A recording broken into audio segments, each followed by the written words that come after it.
जसा मी बाटलीजवळ मग्गा घ्यायला गेलो, मला त्या बाटलीत चिमणी पडेल दिसली. तर जय शिवराय मित्रांनो, काय म्हणता, मजेत ना? मी आणि अमोल दादा आपल्या रोजच्या सारखं ड्युटीवर चाललो होतो. पोहोचलो शोरूमले पोहोचल्याबरोबर हे गाडी घेतली आणि या गाडीची वाट लावणं चालू करून टाकली. आज आपल्या शोरूम मध्ये कोणीच येईल नव्हतं, कारण सगळे जायला होते गजानन महाराजच्या पालखीत. त्याच्यानं आज मला गाडीच्या सर्व्हिसिंगही करायला लागलं आणि बिलही मारायला लागले. आपल्या गजानन महाराजची पालखी पंढरपूरहून खामगावात येणं म्हणजे आपल्या खामगावकरांसाठी एक सणच आहे तो. मी शोरूमवरचे पटापट कामं निवटले आणि घरी आलो. घरी येऊन तयारी केली, कारण आपल्याला जायचं होतं शेगावले. मग काढले आपली BMW, निघलो पवनले घ्यायसाठी. उचलला आपल्या पत्रकारले आणि पवनले.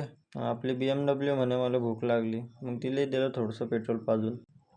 पोचलो शेगावले. मग म्हटलं चला पालखी सोहळा पाहू.